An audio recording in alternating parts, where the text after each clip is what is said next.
Disebutkan juga dalam Sahih Al-Bukhari. Apa kata Nabi SAW? Tetap dari Abu Hurairah, la taqumus sa'ah, tidak terjadi hari kiamat, hatta yanzila fikum ibnu Maryam, sampai datang anak Maryam.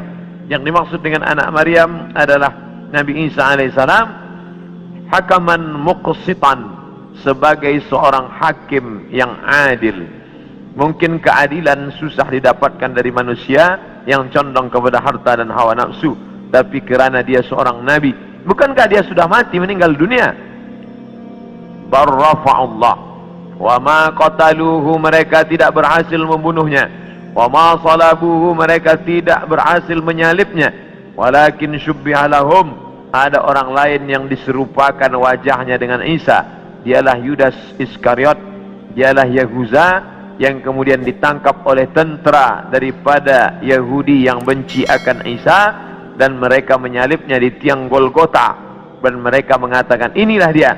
Maka kata Allah, wa ma qataluhu yaqina, mereka tidak yakin seyakin-yakinnya tentang itu. Sampai akhirnya pada tahun 324 terjadilah konsili, pertemuan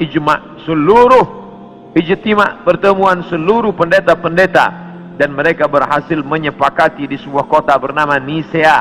Sekarang letaknya di Turki.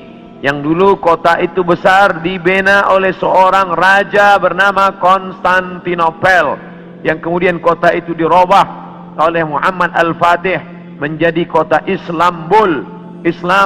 Kota Islam, negeri Islam, yang berubah menjadi Istanbul. Maka di sana ada satu tempat bernama Nisea. Di Nisea inilah mereka bersepakat bahwa Isa adalah anak Tuhan bagian, padahal itu tidak ada disebutkan dalam Injil, tidak ada dalam wahyu Allah Subhanahu wa taala. Yuharrifunal kalima amma wadhihi, mereka merubah-rubah kalimat yang ada dalam kitab suci sesuai dengan kemauan kehendak hawa nafsu mereka. Maka mereka tidak berhasil membunuhnya. Barrafa'ullah, Allah mengangkatnya, dan dia belum meninggal dunia sampai masanya menjelang hari kiamat. Nabi Muhammad SAW bercerita bahwa Nabi Isa ini akan turun menjadi pemimpin yang adil. Apakah dia membawa syariat baru lalu menasakh syariat Muhammad SAW? Tidak. Dia menghidupkan lagi sunnah-sunnah Rasulullah SAW. Dia menjadi imam di masjid, dia mengajak orang salat berjamaah, dia tetap menegakkan syariat Muhammad. Dia tidak menasakh apapun, kerana dia datang sesudah Nabi Muhammad, maka dia sendiri pun ikut syariat Nabi Muhammad sallallahu alaihi wasallam. Dia tidak hanya sebagai seorang ulama, dia tidak hanya sebagai orang yang faham agama, tapi dia menjadi hakaman muqsitan, sebagai pemimpin yang adil yang akan memimpin dunia. Bila ini terjadi, maka hari kiamat akan segera tiba. Ini termasuk tanda yang fisik, yang nampak, yang orangnya langsung. Tempat turunnya disebutkan di sebuah masjid bermenara warna putih di Damaskus, Syam. Maka di antara doa Nabi SAW, Allahumma barik lana fi Syamina, Allahumma barik lana fi Syamina, ya Allah berikanlah berkah di negeri Syam. Negeri Syam disebut negeri yang penuh dengan barakah. Subhanalladzi asra bi'amrihi lailan minal masjidil haram ilal masjidil aqsa alladzi barakna haulahu. Kami berkahi tempat itu linuriyahu min ayatina, karena kami ingin menunjukkan ayat-ayat kami kepada orang yang tidak percaya kepada ayat-ayat.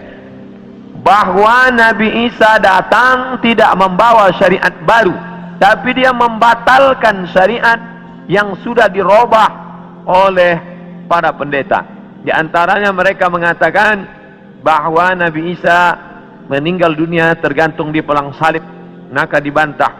Fayaksirus salib, dia menghancurkan salib. Salib bahasa Arab, salib bahasa kita, palang salib. Maka Nabi Isa datang menghancurkan salib. Ini menunjukkan bahwa akidah salib itu batil, tidak dibenarkan. Karena andai dia benar, pasti Nabi Isa melanjutkannya. Yang menghancurkannya Nabi Isa sendiri. Yang mengatakan itu patung dia, maka itu dibantah oleh Al-Quran. Wa ma qataluhu, mereka tidak membunuhnya. Wa ma salabuhu, mereka tidak menyalibnya. Walakin syubbiha lahum, ada orang lain yang diserupakan dengannya. Bila ada orang berkata kamu jangan kaji-kaji agama kami, jangan bahas-bahas agama kami, urus sajalah agama kamu. Lakum dinukum waliyadin. Kami tidak mungkin membahas agama kamu kalau Allah tidak menyebutkannya dalam Al-Quran. Allah menyebutkan tentang yang kamu katakan sebagai Tuhan itu dalam beberapa surah. Al-Fatihah, Al-Baqarah, Ali Imran. Ali keluarga, Imran punya anak bernama Maryam. Maryam punya anak laki-laki bernama Isa. Dan Imran punya istri bernama Hannah. Hannah punya saudari perempuan, melahirkan anak laki-laki bernama Yahya. Dan Yahya punya ayah bernama Zakaria. Maka inilah keluarga yang kecil. Ada Imran, ada Hannah, ada adik Hannah, adik yang melahirkan Yahya, nama suaminya Zakaria.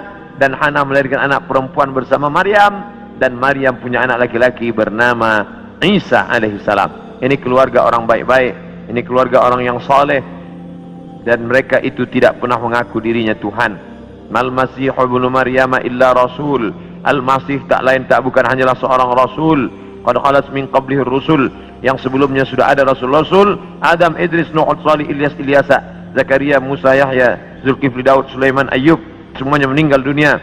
Maka Nabi Nabi Isa alaihissalam pun juga akan meninggal. Hanya saja dia meninggal tidak seperti Nabi yang lain, hidupnya habis berakhir. Nabi Isa akan datang sekali lagi dan dia akan menghancurkan salib-salib. Berikutnya, wa yaqtulul khinzir, dia akan membunuh babi. Apa makna membunuh babi?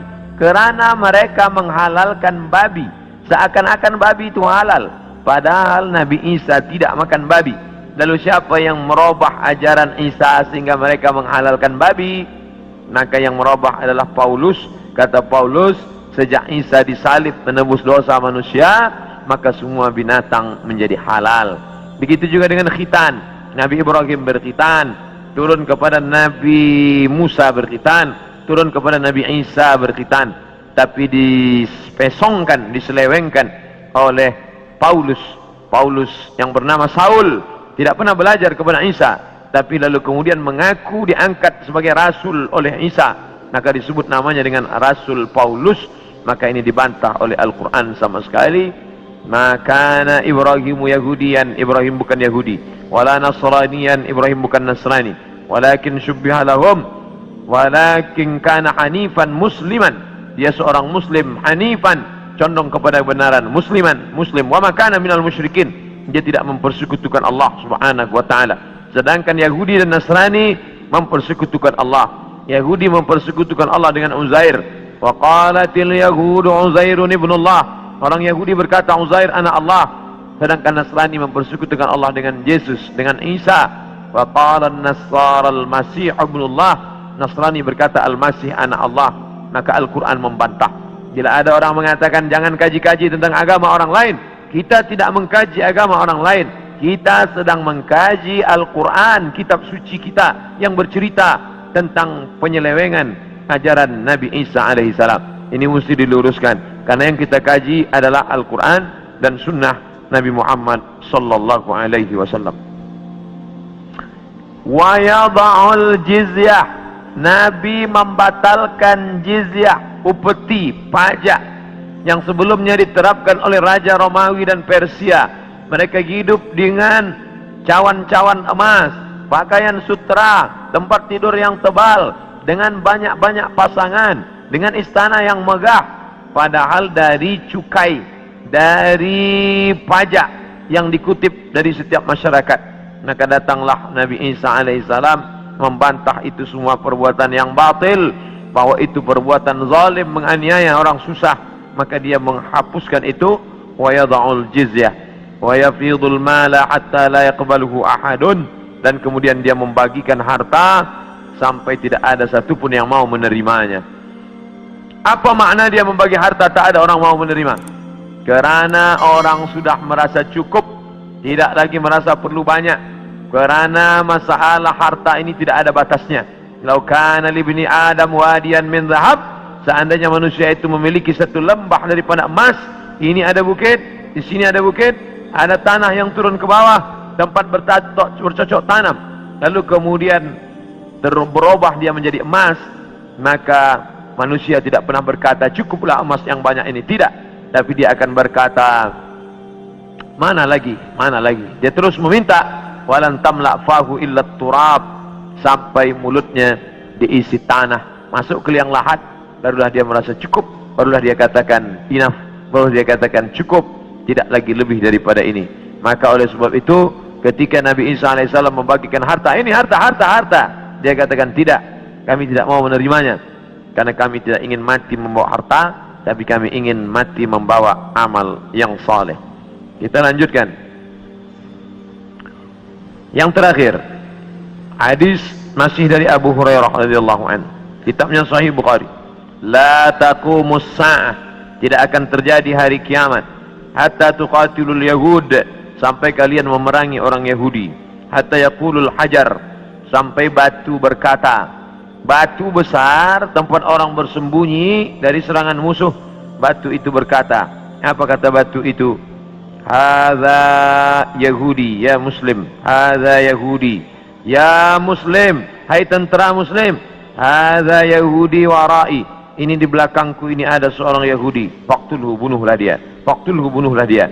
Ada satu yang tidak membela umat Islam, dan itu adalah syajaratul gharqad, pohon gharqad, pohon yang batangnya tunggal ke atas, tidak terlalu banyak cabang, dan dia daunnya panjang-panjang. Masih ada sekarang, mereka tanam banyak-banyak. Ini membuktikan sabda Nabi SAW benar, tidak salah sedikit pun. 1439 tahun yang lalu Nabi katakan, hari ini terbukti mereka menanam tanaman gharqad sebanyak-banyaknya. Tahun 1999 saya sampai di satu kota. Kota ini dibagi dua karena perjanjian Camp David. Sebelah diambil oleh Mesir, sebelah dijajah oleh Israel. Tampaklah tentara-tentara berjaga di perbatasan. Maka Rafah, nama kota tersebut Rafah, maka kita bisa melihat menghijau. Sementara yang di Mesir ini menguning gurun pasir, sedangkan yang di sana menghijau. Kenapa hijau? Mereka tanam pohon gharqad. Nabi sudah mengatakan itu 14 abad yang lalu, bahwa mereka akan bersembunyi di balik pohon gharqad. Subhanallah, Masya Allah, Tabarakallah. Mereka bersembunyi di belakang batu-batu, berkata, ya Muslim, hai tentara Muslim, ada Yahudi di belakangmu, ini di belakangku ada Yahudi, faqtulu, bunuhlah dia. Oleh sebab itu maka ini hadis mukjizat Nabi SAW luar biasa. Andai orang Yahudi itu musnah, seperti musnahnya kaum Ad, kaum Thamud, kaum Madian, kaum Iram, kaum Fir'aun, musnah. Tapi Yahudi tidak musnah, dia tetap kekal sampai hari ini, sampai terwujudnya janji Nabi Muhammad bahwa tidak akan terjadi hari kiamat sampai kamu memerangi Yahudi. Yahudi di dunia ini jumlahnya hanya 12 juta, hanya 16 juta saja.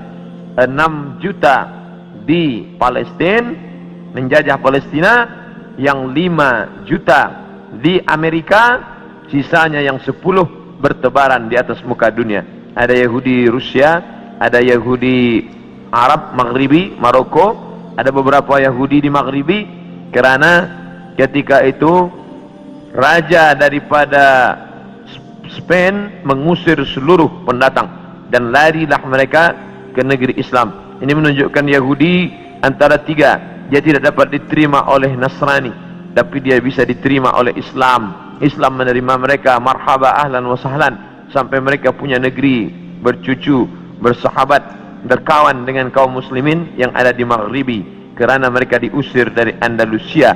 Padahal mereka dekat dengan Andalusia, dekat dengan Kristian, dekat dengan Nasrani, tapi mereka justru lebih nyaman, lebih dekat berkawan dengan orang Islam, karena Muslim itu wa ma arsalnaka illa rahmatan lil alamin. Apapun yang terjadi, kita tetap siap siaga. Mau kiamat terjadi hari ini, besok, pagi, petang, kita tetap beriman dan beramal soleh. Maka saya tidak menjelaskan secara panjang lebar tentang masalah satu persatu, tapi kita kaji berdasarkan beberapa hadis-hadis Nabi Muhammad sallallahu alaihi wasallam. Yas'alunaka 'anis sa'ah, mereka bertanya kepadamu tentang hari kiamat. Qul la yujalliha illa liwaqtiha, la yujalliha liwaqtiha illa hu, tidak ada yang dapat mengetahui waktunya kecuali Allah Subhanahu wa taala.